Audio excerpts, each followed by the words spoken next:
करना। करो। हम्म। बराबर। हाँ। एक मणियाचल पर्वत है। पर्वत मान लीजिए आप अपने कंप्यूटर में ही कर सको। वो अपन ने चेंज कर दिया था ना। अरे नहीं, वो सबके साथ दिख रही है रिकॉर्डिंग उमंग। अच्छा। हाँ, वो प्रॉब्लम आ ही रही है। अच्छा ठीक है जी, वो मैं आऊंगा तभी देख लेंगे। ओके। जिनके पास ये पुस्तक है वो पुस्तक लेके बैठे। अगर ये पुस्तक है या आप लोगों ने जेरोक्स करवाई है तो ये पुस्तक आप लोग निकाल लो।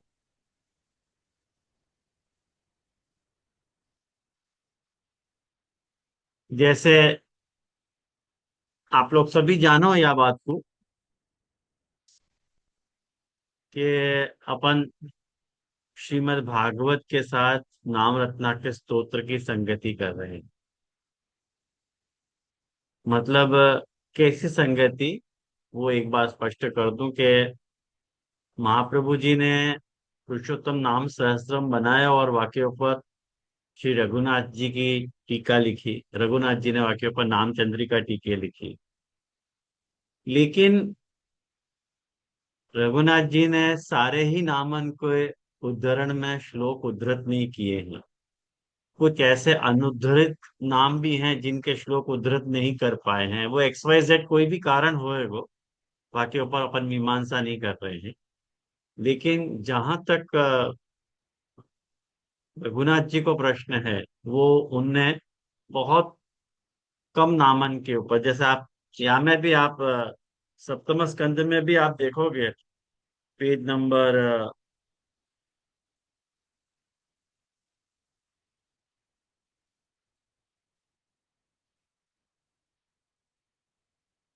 मैं अभी मिलने लगा कहाँ है।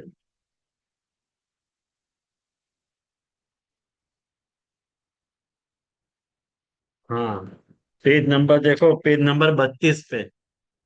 पेज नंबर 32 पे जो है सप्तम स्कंद के कुल नाम 66 हैं और रघुनाथ जी ने खाली 13 नामन के संगति बताई है। खाली 13 नाम कौन से अध्याय से आ रहे हैं ये बताए हैं। बाकी ये जो नाम संयोजिका कार है वह 53 नामन की संगति प्रयास की हो। तो ये या तरह को या को स्वरूप है। और मैं आप लोगों को सबसे पहले पेज नंबर 16 से अपन प्रारंभ करना चाहेंगे। कहेंगे जो शुरुआत में तो आमुख वगैरह सब कुछ है और शायद आप लोगों ने पढ़ी भी होगी ये पुस्तक के, नहीं पढ़ी है मुझको नहीं पता है। जिन लोगों ने पढ़ी हो तो मेरे सद्भाग्य हैं, और नहीं नहीं पढ़ी है तो फिर आप समझ लीजिए क्या कर सके अपन। तो याको जो विषय प्रवेश है, सबसे पहले कर्म वासना के बारे में जरा समझ लो। आपके कर्म वासना है क्या? देखो, ऊतय कर्म वासना महाप्रभु जी कह रहे हैं। ऊतय कर्म वासना को अर्थ है कि ऊती को अर्थ हुआ है कर्म वासना। माने कर्म के द्वारा जो वासना पैदा हो रही है वाको अपन ऊती कह रहे हैं। बहुत ही सरल उदाहरण से अपन यह बात को समझें तो अपन ऐसे समझ सकें कि जिन बच्चन के माँ बाप आपस में झगड़ते हुए हैं तो बच्चाएं भी जो हैं झगड़ते हो जाए हैं एक दूसरे से। तो या तरह को मतलब वासना उनकी या तरह की डेवलपमेंट हो गए। मैं अक्सर यह बात को बताया करूंगी। जैसे मशीन में काम दिन रात मशीन में जो गड़गड़ मशीन में काम करता हो आदमी, तो घर पे भी बहुत जोर से बात करे वो।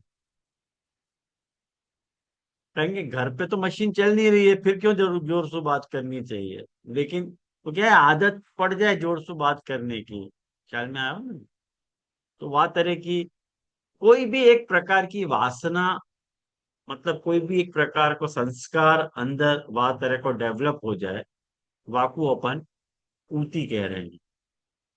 वो जो वासना है कर्म से पैदा हुए है, और कर्म वासना से पैदा हुए है, दोनों अन्योन्य आश्रित हैं। कर्म वासना को जनरेट करे है, और वासना कर्म को जनरेट करे है। तो यदि कर्म को सुधारना है तो वासना सुधारनी पड़ेगी, और वासना को यदि सुधारना है तो कर्म सुधारना पड़ेगा। सिलेक्ट कर लो आपको क्या सुधारना है। जो आपको सुधारे जा सके है वो आपको सुधारना है। ऑफ कोर्स अपन कर्म ही सुधारेंगे, कहेंगे वासना को तो कैसे सुधार पाएंगे अपन, वासना तो कर्म से पैदा हो रही है, तो कर्म को ही सुधारना पड़ेगा।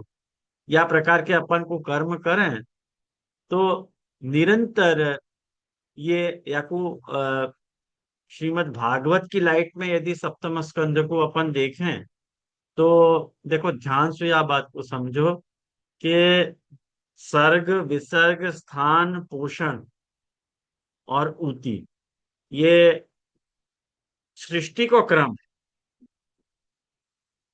माने राउंड द क्लॉक सृष्टि 12 से शुरू होके 6 पे आ रही है, और 6 से वापस 12 पे जाएगी। 12 से 6 पे आ रही है और 6 से वापस 12 पे जाएगी। तो ये सातवां स्कंद जो है वो 6 पे आ गई है सुई, ऐसे समझो। अब या के बाद जो है डिक्लाइन शुरू होएगा। डिक्लाइन मतलब सृष्टि में जीव पैदा होकर के बाकी लास्ट जो गति है वो उति लीला तक है। वाक्य बाद आपको डिक्लाइन शुरू हो गए, मनवंतर ईशानु कथा निरोध मुक्ति और आश्रय। तो ऐसी ठाकुर जी की दशविध लीलांशु भरो भरो, ये श्रीमद् भागवत शास्त्र है। तो भागवत निरंतर ये प्रयास कर रही है कि जातरे को भी पोषण अपने को मिले है, वह पोषण को अपन अपने कर्म सुधारें। जो भी अपने को जा तरह को भी मतलब अपन अपनो वातावरण एनवायरनमेंट या प्रकार को रखें कि ऑटोमेटिकली अपनो जो कर्म है सुधर जाए, और फाइनली अपनी वासना सुधर जाए। और वासना की बेसिकली 3 वैरायटी हैं। एक सद्वासना है, एक असद्वासना है, और एक मिश्र वासना है। सद्वासना मतलब अच्छी वासना, अच्छो कर्म करोगे अच्छो फल मिलेगा, बुरो कर्म करोगे बुरो फल मिलेगा, अच्छो बुरो कर्म करोगे तो अच्छो बुरो फल मिलेगा। सीधो सो गणित है, यहाँ में कोई आटी गुटी है ही नहीं। अपने जैसो अपन ने कर्म कियो है वैसो अपने को फल मिलेगा। तो कर्म सु जो फल मिले, कर्म के कारण अपनी जैसी वासना होगी वही प्रकार से अपने को फल मिलेगा। तो सप्तम स्कंद 15 अध्याय को स्कंद है। तो महाप्रभु जी ने याके या स्कंद के 3 प्रकरण बनाए हैं, सद प्रकरण, असद प्रकरण और मिश्र प्रकरण। माने सद वासना को प्रकरण, असद वासना को प्रकरण और मिश्र वासना को। जैसे अक्सर देवन में सद वासना हो है, और असुरन में असद वासना हो है, और मनुष्य जो है वो सद असद को खिचड़ा है, या में यदि सद असद दोनों हो गए। अब सप्तम स्कंद के जो शुरुआत के जो 5 अध्याय हैं, भागवत शुरुआत कर रही है असद वासना से, बीच में सद वासना है। शुरुआत की असद वासना है, बीच में सद। 5-5 अध्याय के 3 प्रकरण है, 5 3 15। 5 अध्याय को असद वासना प्रकरण, 5 अध्याय को सदवासना प्रकरण, और 5 अध्याय को मिश्र वासना का प्रकरण, सद असद वासना जाकू। जैसे सद असद वासना मनुष्य की हो गए है, और असद वासना असुरन की हो गए है, और सद वासना देवन की हो गए। मनुष्य जो है माने अपन बीच में है। तो मिश्र वासना को प्रकरण बीच में आना चाहिए ना, लेकिन ऐसा भयो नहीं है। अब क्यों नहीं भयो, या को खुलासा न टीकाकार ने किया है ना महाप्रभु जी ने किया है। खैर, वो इतना इम्पोर्टेंट भी नहीं है। लेकिन अपन भूतल पे रह रहे हैं, तो ऊपर स्वर्ग है, ऊपर देवता हैं और नीचे असुर हैं। तो अपन अच्छो काम करें तो अपने हाथ से अपने को देवताएं खींचे, और अपन बुरो काम करें तो अपने टांगे जो है वो असुरें खींचे। यानी मनुष्य बीच में लटक रहे हैं, पता नहीं क्या करना चाहिए बापू। तो क्या, किम कर्मम, माने क्या करना क्या नहीं करना, या के बड़े झंझट हैं। तो भागवत एक रास्ता बता रही है कि तुमको अपनी वासना को कैसे सुधारोगे। अपने कर्म को सुधार लो तो तुम्हारी वासना सुधर जाएगी। और यदि तुम्हारी वासना सुधर गई तो तुमको सद्धर्म करने की प्रेरणा मिलेगी, जो अष्टम स्कंद का विषय है। ये सप्तम स्कंद के और अष्टम स्कंद की संगति है। खैर, अगले साल मैं आपको और भी समझाऊंगा अष्टम स्कंद को। अभी अष्टम स्कंद पे अपन नहीं जा रहे हैं। सबसे पहले पेज नंबर 16 पे विषय प्रवेश में देखो, मैं ये बताना चाह रहा हूँ कि विषय प्रवेश माने या को विषय प्रारंभ कैसे भयो। जैसे कि अपन सब जाने कि ये जो भागवत है वो स्वयं भगवान के द्वारा जो है प्रतिपादक शास्त्र। हाँ निशा बिन बोलो।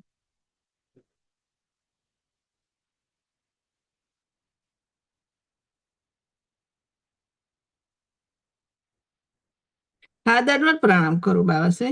आपने अष्टम स्कंद के साथ संगति तो थोड़ी सी बताई, लेकिन अ, छठा स्कंद के साथ संगति पे प्रकाश करो तो फिर कैसे आ रहा है छठा स्कंद के बाद वो। आप लेट जुड़े थे क्या?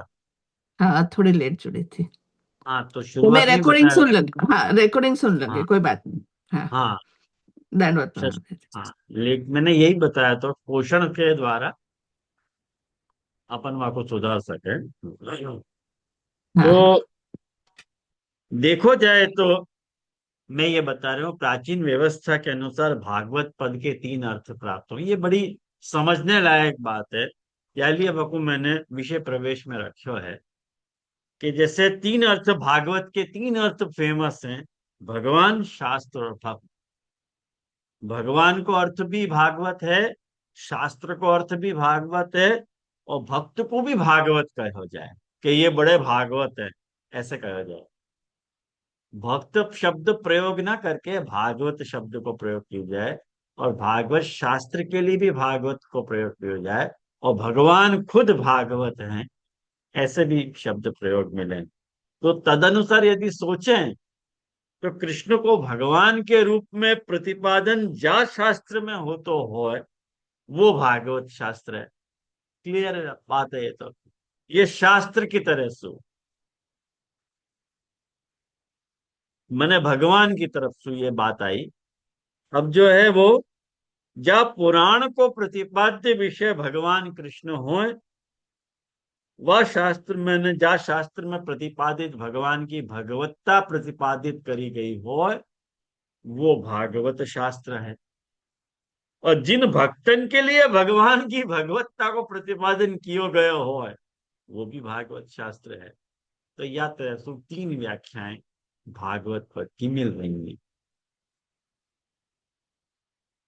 अब अब आपको यह कि कड़ी समझाऊं, ये तीनों अर्थन को जब अपन विचार करें तो अपन को ऐसा लगे कि शायद भागवत जो है परमहंसन के हितार्थी प्रकट भई है, ऐसा लगे अपने। और वो प्रमाणित भी हो है। ये आप देख लो, भागवत के प्रथम स्कंद के प्रथम अध्याय के जो 3 श्लोक हैं, धर्म प्रोज्झित कैतवोत्र परमो निर्मत्सराणाम सतम, ये मैं हमेशा या को मंगलाचरण में बोलूं, आपको पता होगी। तो हमें यही बात तो कही गई है कि हमें परम धर्म को निरूपण भयो है भागवत शास्त्र में।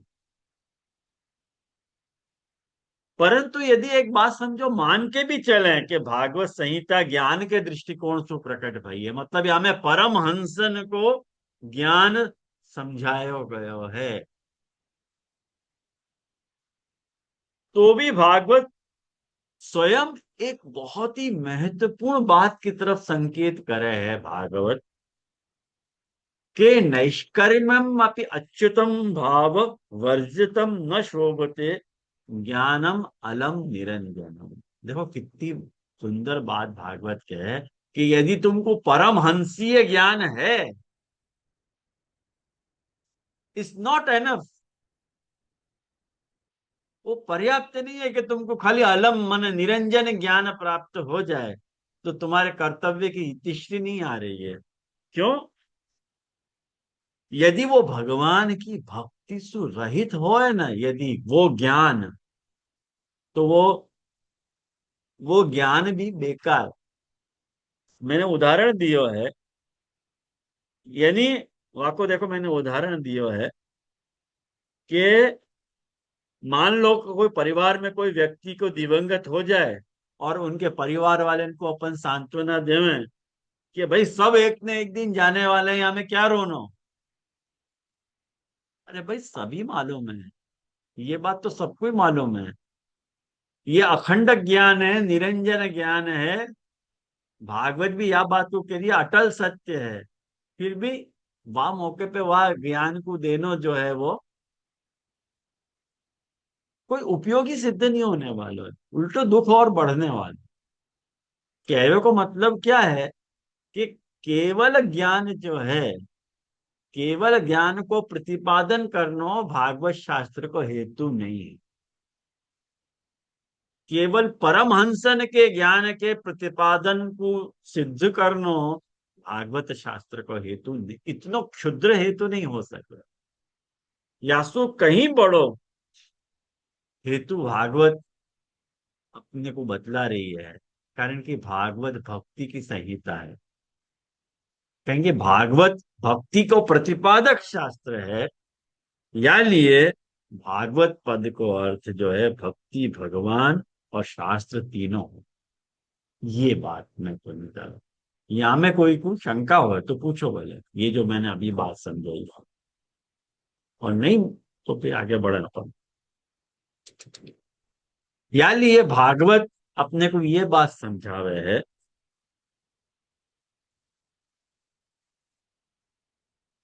मैंने खाली भक्ति की संहिता सिद्ध कर दे, खाली भक्ति की बात ही समझा दे, इतनो सूक्ष्म हेतु भागवत को नहीं है। भागवत अपने को क्या बतलाना चाह रही है मेनली, कि जब भगवान से अपन अपनी एकता को अनुभव कर रहे हैं, तो सत्ता सो अद्वैत या चेतना सु, देखो सत्ता सो अद्वैत को अपन अनुभव करें, चेतना सो अद्वैत को अपन भगवान के साथ अनुभव करें कि ये जो मेरी सत्ता है वो भगवान की भी सत्ता है, तो अद्वैत हो गया क्या नहीं? ये जो मेरी चेतना है वो भगवान की चेतना है, तो अद्वैत हो गया क्या नहीं? हो गया। लेकिन भागवत यासु में बढ़ के एक बात कहना चाह रही है कि केवल या में ही अद्वैत को अनुभव मत करो, तुमको जो तुम्हारे जीवन में मिलते भय जो दुख या सुख हैं, उनमें भी तुम भगवान के साथ अपनी एकता को जब अनुभव कर रहे हो, तब तुम्हारी जो वासना है सुधरेगी। ये बात मुख्य भागवत को सप्तम स्कंध के माध्यम से कही। अपने सुख दुखन की एकता को भी भगवान के साथ अनुभव करो। अपन को लगे दुख सुख अपन भोग रहे हैं और वो ऊपर बैठो सातवें आसमान पे कोई एक अलग कोई रियलिटी है जो अपन से अलग है, नहीं, ऐसा नहीं है। वो भी तुम्हारे साथ सुख दुख को अद्वैत, सुख दुख के अद्वैत को अनुभव वो भी खुद भी कर रहे हो है। माने सत्ताद्वैत, चेतनाद्वैत और सुखाद्वैत की तीनन की अनुभूति अपने को होनी चाहिए। सुखाद्वैत सत्ताद्वैत और चेतनाद्वैत तीनों अद्वैतन को भागवत यहाँ सप्तम स्कंद में समझाने चाहिए। जैसो या को प्रमाण या स्कंद के 15वें अध्याय में दियो गयो है, जाकी पुष्टि यासु होवे है। अपन ये सहस्त्र शीर्षा पुरुषा जो श्लोक है ज्येष्ठा विषय को, वहां में यही बात समझाई गई। आप लोग अनुवाद पढ़ लोगे तो बात आपको समझ में आ जाएगी कि सृष्टि में जो भी कुछ घटित हो रहे है या होएगो या भयो है, वहां में वो भगवान भी साक्षी रूप से मौजूद होतो है। कहेंगे वाके अलावा सृष्टि में कोई और है कौन? वो खुद है। माने अपनी लीला के लिए ये जगत बनाए है, जड़ जीव और जगत की निर्मित करी है।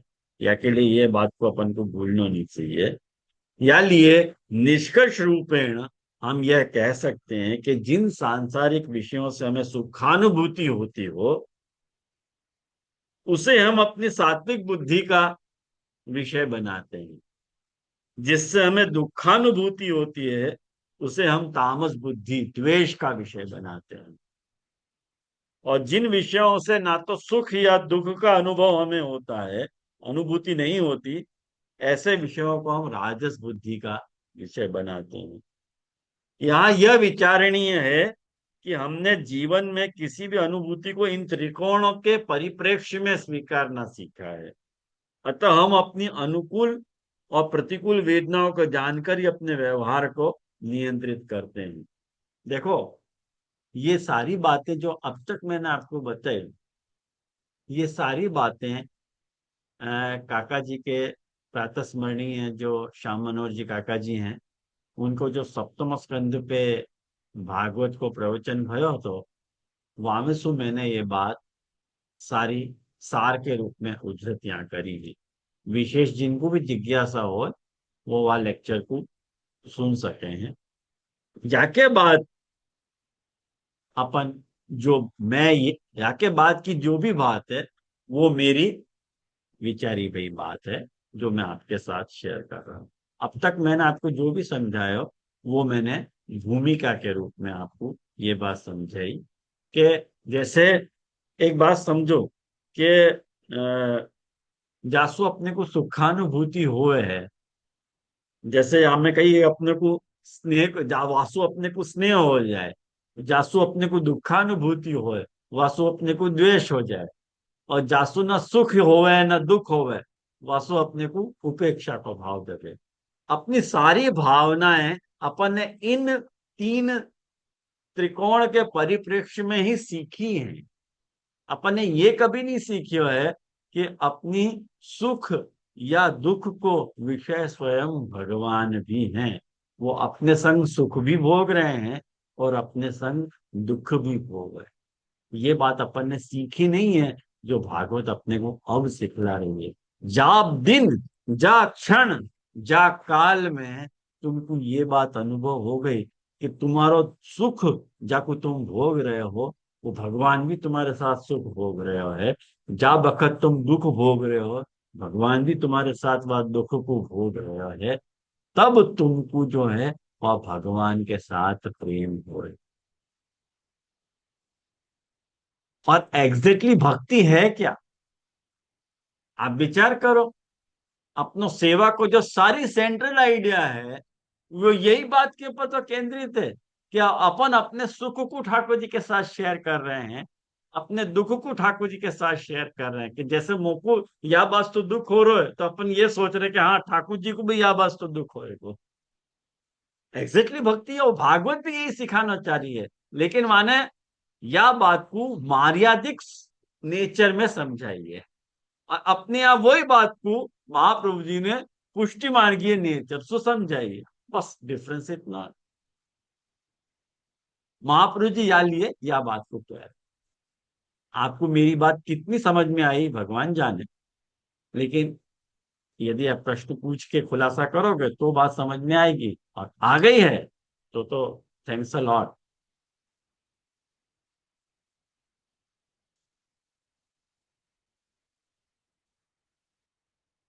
अब ये बात देखो पेज नंबर 24 पे। हाँ बोल भाई। फिर हमें कौन से प्रकार के सुख दुख लेने हैं? हैं?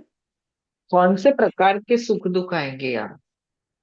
जो भी सुख आ रहे हैं और जो भी दुख आ रहे हैं, जिनसे तुमको सुखानुभूति हो रही है और जिनसे तुमको दुखानुभूति हो रही क्योंकि ये सुख दुख बाद में विषय तो इंद्रिय के है, तो मतलब वो है। तो ठाकुर हमें जी इतनी को घबराने की क्या बात है? नहीं, घबराने की बात नहीं है जी, मतलब समझने की कोशिश कर रहे हो कि ये एक तो लेवल वहीं कुछ से कुछ स्टार्ट होएगा ना उमंग। बात सही है आपकी, हाँ। तू एकदम से कैसे कोई सो एक्सपेक्ट कर सके कि जो भी मुझको सुखानुभूति होती है अलौकिक ही होनी चाहिए? हाँ हाँ, वो बात तो एकदम सही है आपकी। तो फिर करेक्ट। तुमको लेवल से उठते उठते टाइम लगेगा। स्टार्ट यहां से करो। गोल वो है। अपने आप तुम कोई जाति या बात को तुम स्वभाव बनाओगे या तरह की वासना को डेवलप करोगे। देख वासना पे जा रही है बात। हाँ जब बखत तुम या बात को वासना बनाओगे कि नहीं ये मेरो सुख प्रभु भी भोग रहे हैं और मेरो दुख प्रभु भी भोग रहे हैं, तब जाके तो तुमको प्रभु से प्रेम होएगा नहीं तो होएगा कैसे? ठीक तब है। तुमको उपेक्षा को भी भाव जगेगा। जाने दो मेरे साथ तो मेरा प्रभु है ना। हाँ मैं काय को चिंता करूं? देख भक्ति अपने आप बन रही है अपने जीव में। कैसे भागवत कितनी सरलता सु अपने में भक्ति को स्वभाव जनरेट करे है। सप्तम स्कंद का मैंने अपने कर्म को सुधारने सु अपनी वासना में सुधार आवे, वो सदवासना बने। और असद वासना सद्धर्म के द्वार को खोले है। असद जब तक तुम्हारे अंदर मिश्र वासना है या असद वासना है, तब तक तुमको सद्धर्म को महात्म ख्याल नहीं आएगा। भाई पुष्टि हो गई, तुमको कृपा हो गई तुम्हारे ऊपर, तुम्हारो पोषण हो गयो। तो एक बार पोषण के बाद जो डेवलपमेंट है, कहीं की जीवन चलती का नाम गाड़ी है, तो गाड़ी तो चलती रहेगी ना आगे। तो आगे अपना जीवन को कैसे मेंटेन करना हो, बाकी लिए दैनंदिन व्यवहार में अपन को सुख दुखन से टकराना पड़ेगा। और जब अपन सुख दुखन से टकराएंगे तो अपन को एटमॉस्फेयर कौन से प्रकार को अपन रखें ताकि अपने में सद्धर्म को करने की मानसिकता जगे। ये भागवत को गोल है। यानी मैंने तुमको ये बात बताई कि भागवत को खाली भक्ति को प्रतिपादन इतना सूक्ष्म हेतु नहीं है। वास्तु कहीं बढ़ के तुम्हारे सुख दुख में वो प्रभु, वो भगवान सहभागी है, या बात की फील जीव करानो भागवत को मेन प्रयोजन है।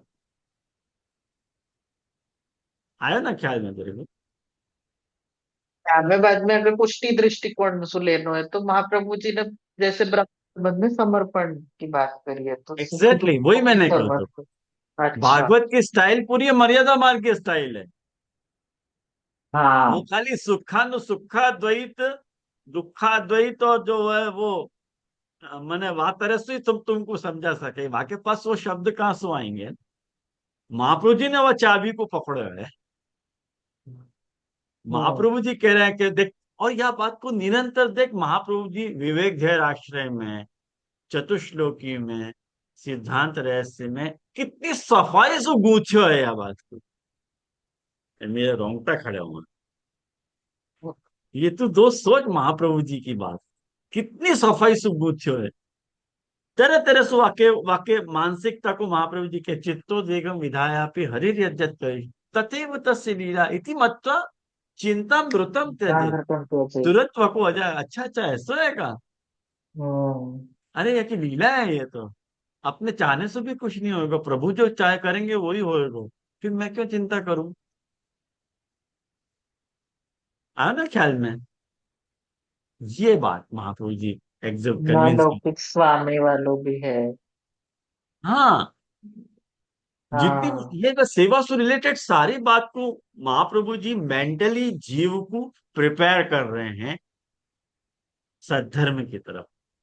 वो भागवत को सद्धर्म कह रही है, अपन वाकु भक्ति को आचरण कह रहे हैं, इतनी बात है। बाकी तो नौवें स्कंद से अपन भागवत के साथ हो जा रहे हैं, वहां पे भी भक्ति अपने आप ही भक्ति है, वहां पे भी निरोध है अपने आप ही निरोध है, वहां पे भी मुक्ति आश्रय है अपने आप ही मुक्ति आश्रय है। अपन यहाँ खाली डिफर हो जा रहे हैं, ये मैं बताने को प्रयास कर रहे हूँ। ये बात यहाँ में मैंने समझाने को प्रयास किया है। विषय मैंने सप्तम स्कंद जो समस्या है, देखो हाँ, उषा बेन की बात और नीला बेन को भी प्रश्न है। हाँ जय जय। मतलब आप लीला दृष्टि रखने को बोल बता रहे हैं? हाँ। नहीं, ये सुख दुख की जो अनुभूति है, मतलब अपने को सोचना कि लीला चल रही है तो अपन उसके बाद ऐसे क्या, वो समझ में नहीं आ रही है। ओके, देखो ऐसी बात है कि अपन जिनसु अपने को सुख मिले, जिन विषयंसु वहां में अपने को स्नेह जगे, और जिन विषयंसु दुख मिले वासु अपने को द्वेष को भाव जगे। तो अपन स्नेह और द्वेष में उलझ के रह जाए ना, यहाँ से ऊपर उठेंगे कब? अपनी भी अन्य अन्य अन्य तरह की गति हो जाएगी। महाप्रभु जी कह रहे हैं इनसे ऊपर उठो। तुम यो सोचो कि तुमको जो भी सुख दुख तुमको मिल रहे हैं, वास्तव अपन इनकार नहीं कर सकते। हाँ, अपनी वासना को अपन या तरह सुधार जरूर सके कि ये जो सुख है ना, मेरे प्रभु भी मेरे साथ भोग रहे हैं, और ये जो पूरा दुख है ना, प्रभु भी मेरे साथ ये दुख को भोग रहे हैं। तब जाके वो जनरेट हो गए वो वासना। ये फायदा है। नो डाउट ये इजी नहीं है, लेकिन वातरे को अपने को निरंतर एक्सपेरिमेंट करते रहना पड़ेगा, तो ये बात होएगी। और अपने यहाँ हो वही है ना, जैसे अपने यहाँ ठाकुर जी को कोई परिश्रम हो जाए, अपने से कोई चीज भूल जाए, तो ठाकुर जी को परिश्रम क्यों भोग दे रहे हैं अपन? ठाकुर जी को क्या जरूरत पड़ी ऐसे परिश्रम भोग धरने की? कारण कि अपन अपने साथ उनको एफिलिएट करना चाह रहे हैं प्रभु को, कि नहीं नहीं आपको परिश्रम पड़ेगा। एज ए सेवक, ये मेरी ड्यूटी है कि आपके परिश्रम को ख्याल रखूं, सेवक हूं मैं। पहले महाराज सिरारों को ये क्या है, अपनो मानसिक अपनो मानस व प्रकार को डेवलप करने की एक ट्रेनिंग है ये, जो भागवत अपने को सुखाद्वैत और चेतना सत्ताद्वैत चैतनाद्वैत और वासु समझाना चाह रही है। आयो ना ख्याल में आपको बंधु? आ जाइए। हाँ बोलो नीला भाई।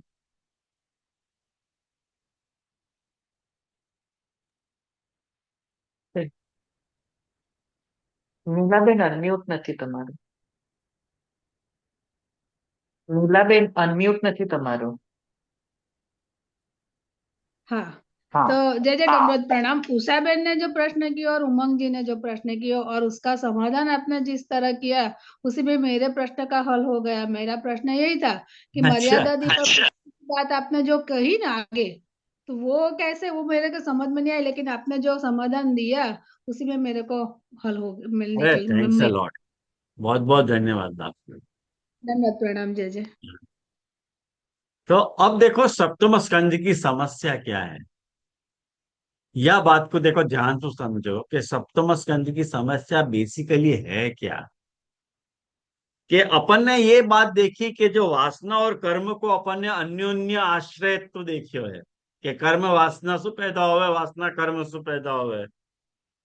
तो वहां में प्रश्न ये खड़ा हो रहे है कि यदि अपन मूल में ब्रह्म के अंश हैं, फैंटास्टिक है ये तो। ये बात मैंने भागवतार्थ प्रकरण से उठाई है। महाप्रभु जी आपको पॉइंट आउट कर रहे हैं, यदि अपन मूल में ब्रह्म के अंश हैं, तो हमारे भीतर ब्राह्मिकता होनी चाहिए, वासना क्यों होनी चाहिए भाई? हम ब्रह्मास्मि, अपने में ब्रह्मात्मकता होनी चाहिए, वासना क्यों नहीं चाहिए? हमारा गड़बड़ बात मत करो। और यदि अपने भीतर वासना भरी भई है तो अपन वासना से उत्पन्न भय है क्या ब्रह्म से उत्पन्न भय है? ये बेसिकली समस्या सप्तम स्कंद की है। और यदि ऊपर गई बातन पे विचार करें तो एक जंग सी छिड़ जावे, क्योंकि एक तरफ प्रभु विषय रूप में विषयवत व्यवहार कर रहे हैं और दूसरी तरफ देव असुर मनुष्य को रूप धारण करने वाले भगवान देवन को पक्ष क्यों ले रहे हैं?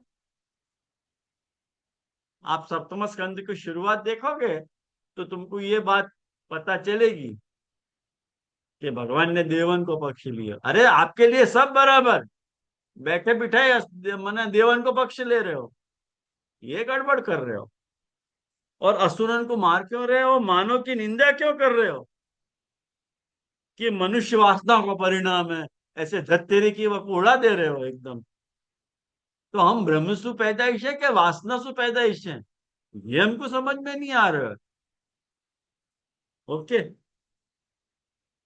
एक बात समझो, ये प्रॉब्लम सिर्फ अपनी नहीं है, समस्त विश्व के धर्म शास्त्र के सामने आज तक ये प्रश्न विकराल बन के खड़ा है कि मनुष्य में वासना नहीं होनी चाहिए, और यदि है तो वासनाएं ब्रह्म में भी होनी चाहिए। जाओ,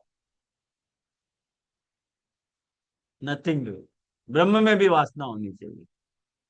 अपन ब्रह्म की औलाद है कि नहीं, तो ब्रह्म में वासना है कि नहीं, कि नहीं ब्रह्म में नहीं है, तो फिर हम ब्रह्म की पैदाइश कैसे?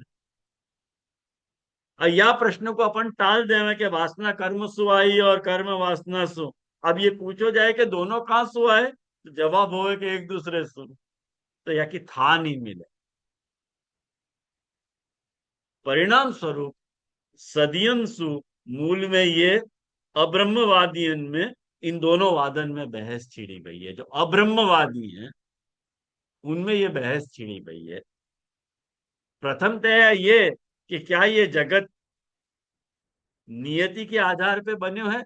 मुझको लगे कि आज पूरा होएगा कि नहीं होएगा मुझको पता नहीं, लेकिन कर लेंगे जितना हो जाएगा, अपन कर लेंगे आज, है ना। ट्रैवल नहीं है, आप आराम से कीजिए। हाँ, तो दो वादन में बहस छिड़ी हुई है। अब देखो कि जगत जो है नियतिवाद के आधार पे बने हो, मतलब हर वस्तु नियत है, द्रव्य काल कर्म स्वभाव सब नियत है। यही प्रकार होएगो अन्यथा प्रकार सुने। जाकू ये जो नियतिवाद है, यही को पाश्चात्य शैली में जो अंग्रेजी व्याख्याकार हैं उन लोगों ने याकू कंटिन्यूअस एक्सपांशन थ्योरी बताया। अपनी ही बात है, वाकू वो लोग अपने शब्दन में ये बरसन सु अपने शास्त्र चिल्ला चिल्ला के कह रहे हैं, और जाकू वो लोग अब हाय तौबा मचा रहे हैं। वो लोग कह रहे हैं कि ये continuous expanse theory of universe है। अरे भाई तुमने कोई नई थोड़ी कही, हमने कही थी ये बात। एक दूसरा पक्ष है कि जहां में जगत जो है वो एक्सीडेंटल क्रिएशन है, यदृच्छावाद। माने द्रव्य काल कर्म स्वभाव और जीन सबके उत्पन्न होने को प्रकार निर्धारित नहीं है। जाको पाश्चात्य शैली के दार्शनिक ने big bang theory of universe बताया। तो ऊपर बताए गए जो वादन के आधार पे 10 प्रकार की सृष्टि की कल्पना करी जा सके, और बाकी डिटेल में अभी अपन नहीं जा रहे हैं कहीं कि फिर वह विषय वात्रफ चलो जाएगा। अपन सप्तम स्कंदगत जो समस्या है वह के समाधान की तरफ जा रहे हैं। देखो मैं आप लोगों को फटसू वहां ले आ रहा हूं। सृष्टि के निर्माण में जिन वादन को उल्लेख कियो गए हो और जा समस्या की तरफ संकेत कियो गए हो,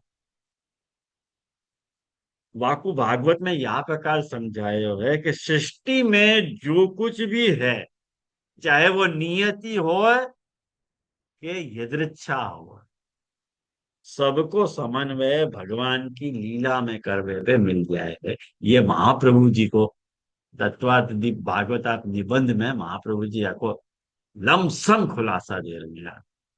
अरे लीला मान लो ना यार, तुमको सारी बात का खुलासा मिल जाएगा। लीला मान लो,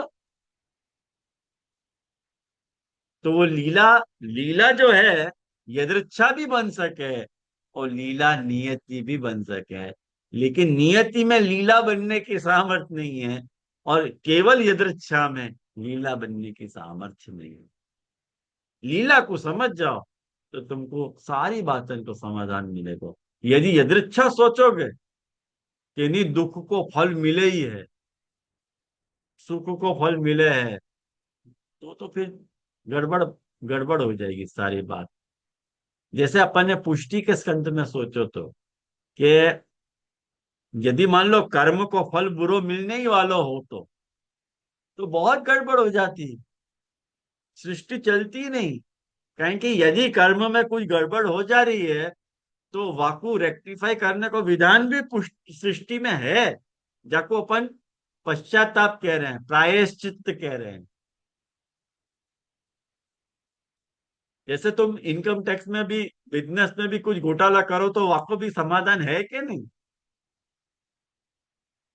ऐसे ही कर्म में भी यदि कुछ घोटालाएं हो रहे हैं तो वाको भी समाधान की स्कोप है वाको की।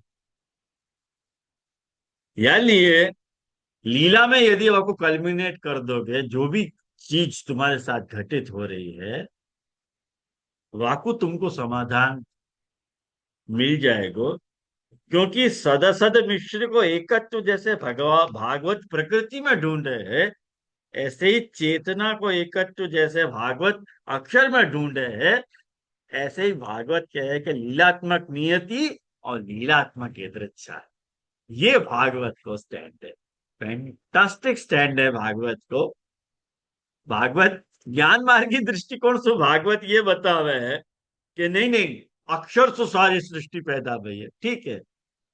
वो चेतना को एक तो तुम वहां में बता रहे हो, और लेकिन तुमको यदि भागवत समझनी हो तो भागवत या चीज पे एम्फोसिस करना चाह रही है कि ये लीलात्मक नियति है और लीलात्मक यदृच्छा है। क्योंकि प्रत्येक नियम को कोई अपवाद अवश्य हुए है, और प्रत्येक अपवाद कोई ना कोई नियम कोई हुए है। या लिए कोई भी नियम अपवाद रहित हो नहीं सके और कोई भी अपवाद नियम रहित हो नहीं सके है। या लिए प्रभु कर्मात्मा भी है और प्रभु वासनात्मा भी। वासनात्मा सु लीलात्मक है और कर्मात्मा सु जो है नियतात्मक, नियत्यात्मक है, ऐसे समझ लो। जैसे कर्म करना अपनी नियति है कि नहीं, और वासना जो है वो अंदर है अपने, यदृच्छा है। आयो ध्यान में आप लोग? या लिए महाप्रभु जी जो पहलो नाम घड़ रहे हैं ठाकुर जी को, कर्मात्मा वासनात्मा च ऊटी लीला परायण, ऐसे महाप्रभु जी करना चाह रहे हैं। हाँ बोल में तुम। धन्यवाद राम जी। देखिए, तो ये जो आपने दो कॉन्सेप्ट समझा, एक तो यदृच्छा मतलब तो जो अपन मान रहे हैं कि सृष्टि प्रभु की इच्छा से प्रकट हुई, या जो भी मतलब ठाकुर जी की लीला, जो लीला से सृष्टि पर हुई, वो तो समझ में आयो।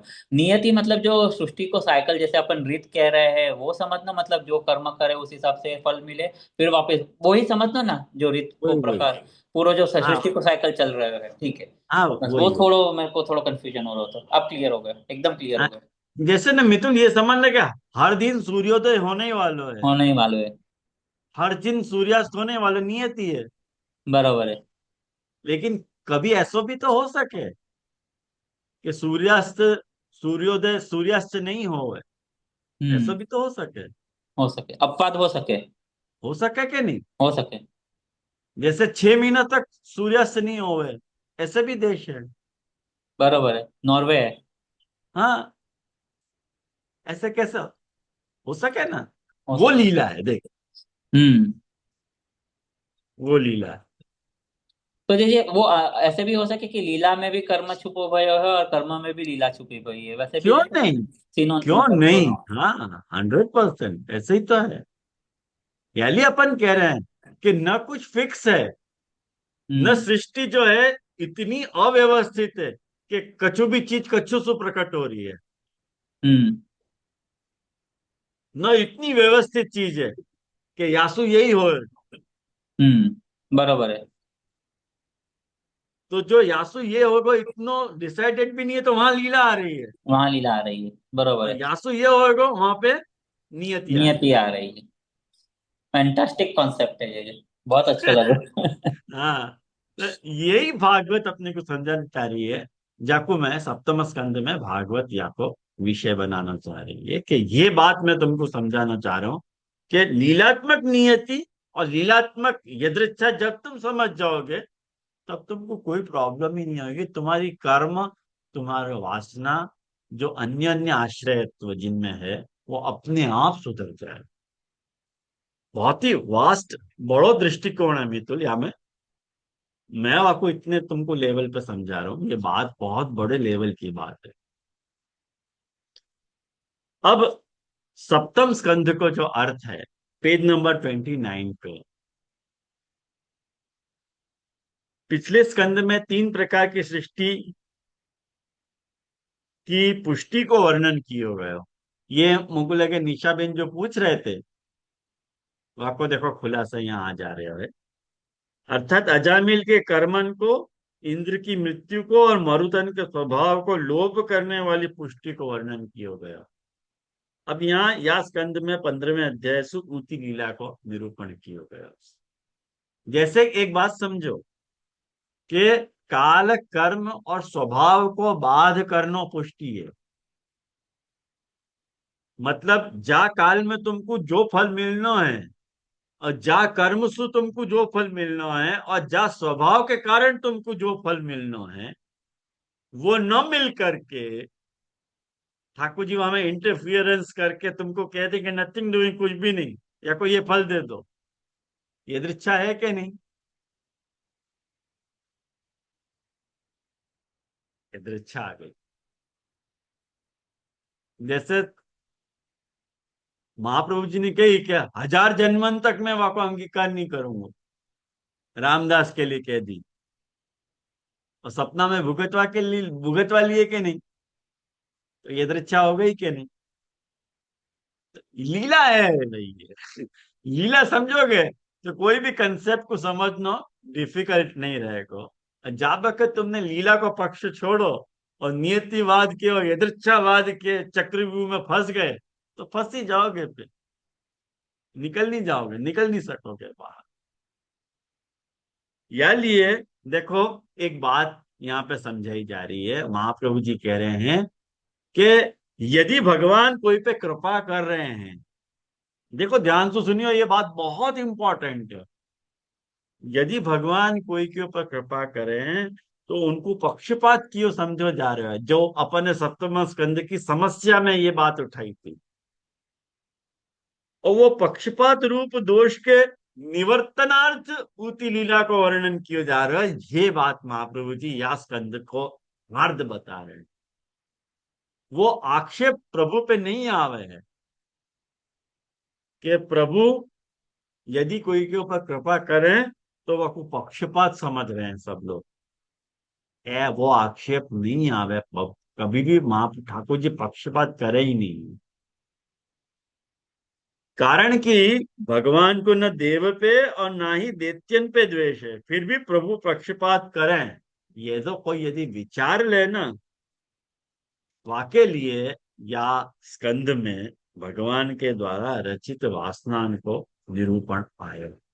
अब जब 24 सप्तम स्कंद की कड़ी खुल रही है, वाकु यहाँ पे अब मैं खोल रहा हूं, पेज नंबर 30 पे। महाप्रभु जी वह बात को यहाँ बताना चाह रहे हैं कि फिर आपको कैसे समझना। यदि ठाकुर जी जीव के ऊपर पक्षपात भी नहीं कर रहे हैं और कृपा भी कर रहे हैं, तो वाकु भी मानना है, और पक्षपात नहीं कर रहे हैं ऐसे भी मानना है। ये आपको अपन कैसे समझेंगे? महाप्रभु जी आपको ऐसा समझावे कि आध्यात्मिक, आदि भौतिक और आदि दैविक के विभागानुसार कर्म 3 प्रकार को मानो गया। और कर्म 5 भी मानो गयो है। मैंने अविद्या के 5 पर्व से उत्पन्न होने वालों, अधिष्ठान, कर्ता, करण, चेष्टा और देव, यासु भी 5 प्रकार को है कर्म। और अग्निष्टोम यज्ञ, दशपूर्ण, मास यज्ञ, निरूढ़ पशु यज्ञ, चातुर्मास यज्ञ और सोम यज्ञ। ये लिए अगर अपन वाक्य विभाग देखें कर्म के, कि ये आध्यात्मिक है, ये आदि भौतिक है, ये आदि दैविक कर्म है, और कर्म 5 प्रकार को होवे है, तो 5 दिया 15 होवे के नहीं, या लिए 15 अध्याय को सप्तम स्कंद है। ये तो अपने प्रकरण को अर्थ है। याकू वासनान के प्रकार को महाप्रभु जी इतना ब्यूटीफुली हैंडल कर रहे हैं, वो आपको मैं बताऊं कि जीव में, महाप्रभु जी कहें कि जीव में जो रही भाई जो वासना हो है ना, यानी महा ठाकुर जी ने जीव में वासना बनाई। क्यों बनाई? यही लिए बनाई कि ठाकुर जी के ऊपर पक्षपात नहीं हो। आदमी जो भी करे है अपनी वासना से करे। जब जीव देह में प्रविष्ट होवे है तब वासना, देखो जीव में एक, जीव में रही हुई जो वासना है ऑलरेडी, वो आपको सूक्ष्म वासना है, महाप्रभु जी कह रहे हैं वो सूक्ष्म वासना है। और वो जब जीव देह में प्रविष्ट हो गए है तो वो वासना मध्यम प्रकार की बन जाए। और ये मध्यम वासना जीव और जड़ को जोड़ने वाली है। या को बहुत विवेचन है, जो मैं अभी इतने सीमित अर्थ में आपको नहीं समझा पाऊंगा सीमित समय में। लेकिन आप लोग या को विचार करके समझ लीजिए, बहुत ही टेक्निकल बात महाप्रभु जी ने हमें समझाई है। और अभिमान सुजन्य है, कहें कि जैसो अपना अभिमान होएगा वासना वैसी तो बनेगी। अपन जहां हैं, जैसे हैं, जा प्रकार सु हैं, वाक्य संयोग से वो वासना जनरेट हो रही है। पहले सूक्ष्म वासना है, जैसे एक सीधी से मैं तुमको खाली उदाहरण दूंगा, खाली संकेत करूंगा कि जैसे महा ठाकुर जी ने पहले डिसाइड करियो कि ये पुष्टि, प्रवाह और मर्यादा को जीव है, वहां में वह प्रकार की वासना है। अब वो जहां पैदा भयो, जैसे पैदा भयो, जहाँ प्रकार से पैदा भयो, वह प्रकार से वाकी वासना बदल जाए, वो मध्यम वासना हो। एक उदाहरण के तौर पे आपको बता रहे। तो ये जीव संबंध वाली सर्व को हित करने की इच्छा से भगवान द्वारा रचित जाननी चाहिए। या जीव को दैव दैत्य बनाकर दोनों को हित करूंगा, ऐसी भगवत इच्छा सु जब जीव पर ब्रह्म सु विचरित हुए हैं, तब जीव में रही भई वासना को सूक्ष्म जानना। और जीव जब अपनी देव रूप अथवा दैत्य रूप देह को अपनी जाने हैं, तब तत्त देहाभिमान रखने वालों जीव व देह में प्रविष्ट हो गए हैं, जो कि मध्यम वासना का प्रकार है।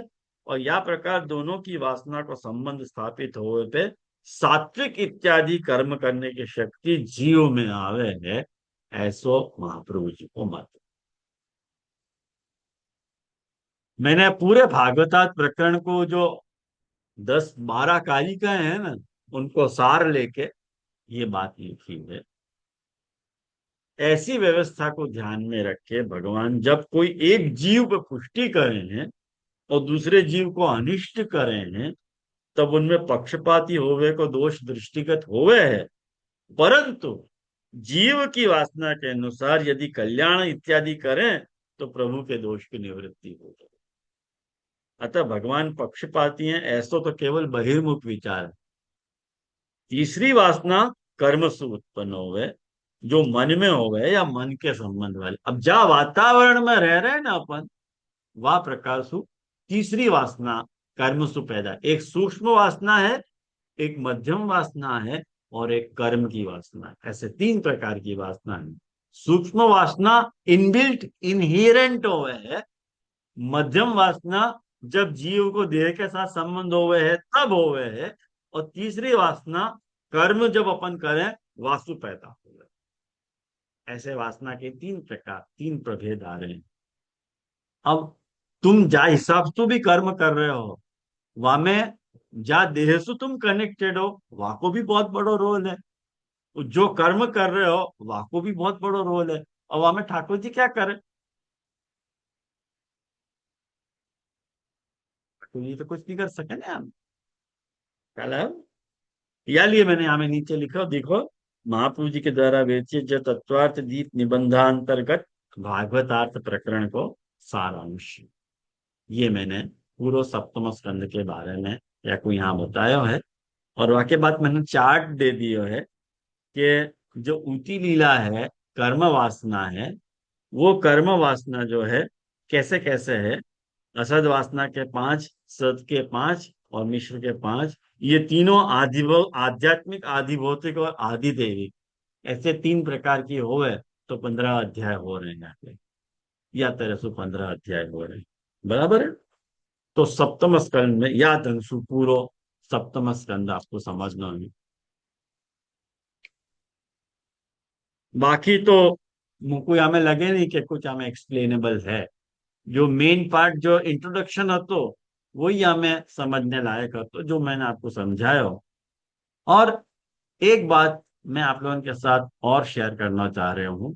वो बात ये है वैष्णव कि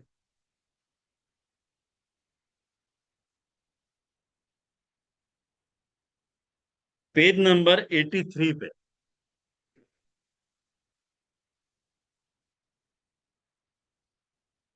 पेज नंबर 83 पे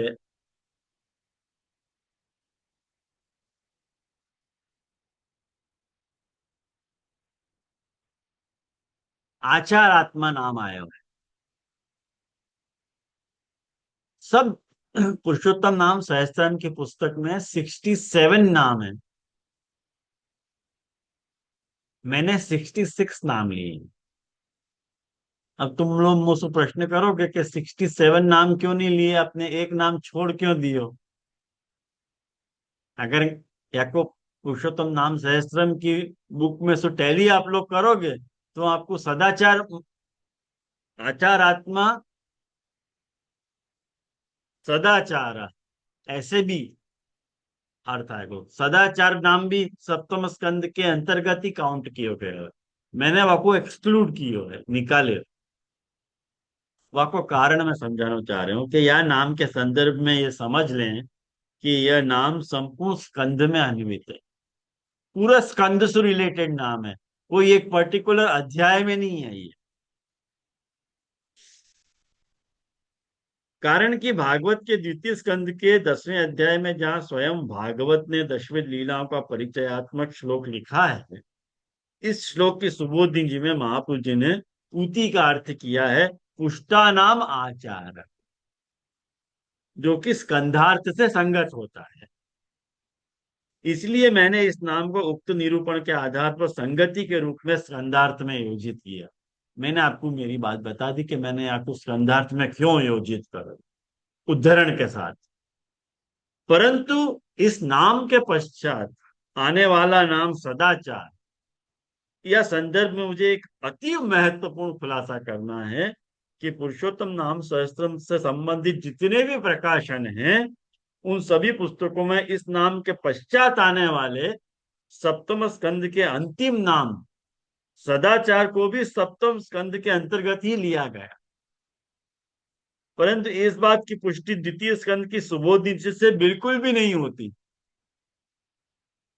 क्योंकि द्वितीय स्कंद के उस श्लोक में श्रीमद आचार्य ने अष्टम स्कंद का अर्थ समझाते हुए कहा है, तत्रापि सदाचारो मनवंतरम।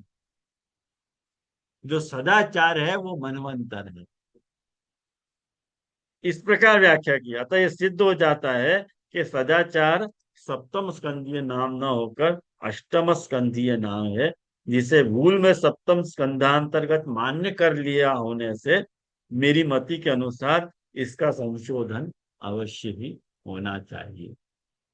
मैं अकेले या निर्णय पे नहीं पहुंच पा रहा हूं, या लिए मैंने अपनी व्यथा आप लोगों के सामने रख दी है कि भाई क्यों ऐसा हो रहा है। महाप्रभु जी ने जब सदाचारो मनवंतरम कहो है, तो सदाचार नाम को सप्तम स्कंद में क्यों जोड़ रहे हो? वो अष्टम स्कंद में रहने दो, क्योंकि अष्टम स्कंद मनवंतर लीला है, तो ये नाम वहां से रिलेटेड है, तो वह को व्यर्थ में क्यों यहाँ में रखना। हम्म। तो ये बात मैंने यहाँ में लिखी है। तो कुल मिला के ये पूरा सप्तम स्कंद को इंट्रोडक्शन हो, तो जो मैंने अपने बनते प्रयास अंत तक आपको समझाने को प्रयास कियो।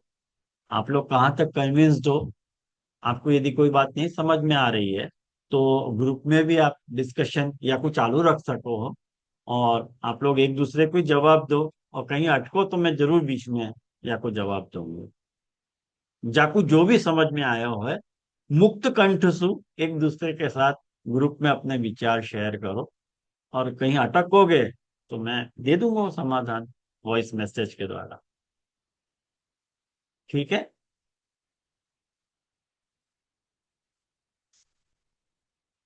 यहाँ रखे। अगले गुरुवार से फिर अपन गोपी गीत को प्रारंभ करेंगे। तो आज यहाँ पे आके पूर्णाहुति करेंगे सबन को। या वर्ष की दीपावली के आप लोगों के जो भी अंधकार हैं, हृदय के जो भी अंधकार हैं, वो महाप्रभु जी के दिव्य सिद्धांतन के प्रकाश असु ओतप्रोत हो जाए, ऐसी मेरी सब मनोकामना है। और महाप्रभु जी के चरणारविंद में विनती करूं कि या प्रकार तुम मेरे से सेवा लेते रहे। अगले वर्ष जो है अष्टम स्कंद पे अपन विचार करेंगे, या कि प्रेरणा को महाप्रभु जी देवे हैं और कोई तो। बाकी यात्रा व्याख्या करना भी अपने आप में एक बहुत बड़े साहस की बात है। क्योंकि कोई पूर्वाचार्य को या मैं वचन को मेरे पास आधार नहीं है कि जाके सहायता लेके मैं व्याख्याएं कर सकूं। या लिए डर भी लगो रहे कि कहीं मैंने अन्यथा व्याख्यान तो नहीं कर दियो है। तो वह डर को मन में रख के ही आप लोग मेरे प्रति सिंपति रखोगे कि यदि कोई गलत भयो भी है तो वो मेरी भूल होगी, ऐसे मैं मान के आप लोगों के सामने या बात को निवेदन करता। तो रखें अपन यहाँ आश्रय को पद करें। दृढ़ इन चरणन के रो भरोसो, दृढ़ इन चरणन के श्रीवल्लभ नख चंद्र छटा बिन, सब जग माज अंधेरो भरोसो, मूलहीन चरणन के साधन और नहीं आर कवि ने, जासो हो निबेरो। सूर कहा कहे द्विविधयादरो, बिना मोल को चेरो भरोसो, गढ़विन चरना। सबन को मेरे भगवत स्मरण।